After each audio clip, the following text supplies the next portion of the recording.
మొన్నటిదాకా Pawan Kalyan OG domination box office వద్ద స్పష్టంగా కనిపించింది.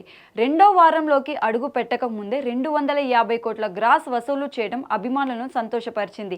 ట్రిపుల్ సెంచరీకి దగ్గరవుతున్న తరుణంలో ఓజాస్ గంభీర పట్టుకున్న కాటానా ఆయుధానికి కాంతార రూపంలో బ్రేక్ పడుతుందని ఎవరూ ఊహించలేదు.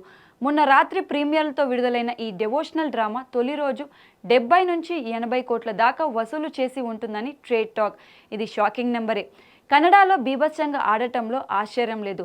కానీ Kantara chapter 1 the legend Telugu రాష్ట్రాల్లోనూ భారీ వసూలు రాబట్టుకోవడం అసలు ట్విస్ట్. టాక్ పాజిటివ్గా ఉండడం, సోషల్ మీడియాలో వందల వేల సంఖ్యలో కనిపిస్తున్న సపోర్టింగ్ ట్వీట్లు కలెక్షన్లు పెరగడానికి దోహద చేస్తున్నాయి. రిషబ్ శెట్టి నటన విశ్వరూపానికి తోడు మంచి విజువల్ ఎఫెక్ట్స్ పిల్ల పెద్దలు థియేటర్లకు వచ్చేలా చేస్తున్నాయి. నిన్న మెయిన్ సెంటర్స్ చాలా చోట్ల స్క్రీన్లు సరిపోక అదనపు షోలు సర్దేందుకు డిస్ట్రిబ్యూటర్లు నానా ప్రయాసపడాల్సి వచ్చింది.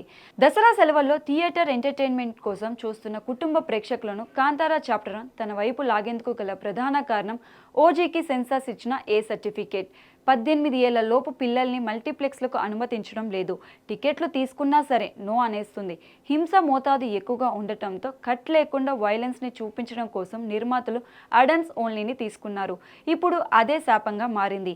రజనీకాంత్ కూలీకి వచ్చిన సమస్య ఇప్పుడు ఓజీకి రిపీట్ అయింది. మరో ముఖ్యమైన విషయం ఏంటంటే ఓజీకి ఆంధ్రప్రదేశ్లో పెంచిన టికెట్ ధరలే అమలు చేస్తున్నారు. 10 రోజుల పాటు పర్మిషన్ ఉండటంతో మెయిన్ సెంటర్లు ₹1 కూడా తగ్గించడం లేదు. దీంతో కామన్ ఆడియన్స్ దూరంగా ఉన్న వైనం స్పష్టం. కాంతారా చాప్టర్ 1 కూడా పెంపు తీసుకుంది. కానీ మరీ ఎక్కువ కాకపోవడంతో కాస్త మనసులో తిట్టుకున్నా సరే జనం దీనికే ఓటేస్తున్న trend BookMyShow box office నెంబర్లో కనిపిస్తోంది. రక్తం కురిపించే ఓజీ కాటాన కన్నా దైవత్యం చూపించిన కాంతారా చాప్టర్ 1 మిన్నా అని జనం భావించడం వల్ల కావచ్చు. ఇంకో 2-3 రోజుల్లో దసరా సెలవులు పూర్తి కాబోతున్న నేపథ్యంలో ఓజీ కాంతారా చాప్టర్ 1లకు ఈ వీకెండ్ చాలా కీలకం కానుంది. వీలైనంత రాబట్టుకోవడం చాలా ముఖ్యం.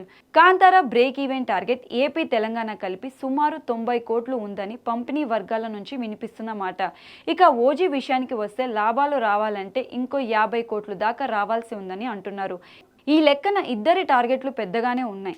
ఇంత పెద్ద అంచనాలతో వచ్చిన ఈ 2 సినిమాలకు ఫ్లాప్ టాక్ రాకపోవడం బయ్యర్లకు అన్నిటికన్నా ఎక్కువ ఊరట కలిగించిన విషయం.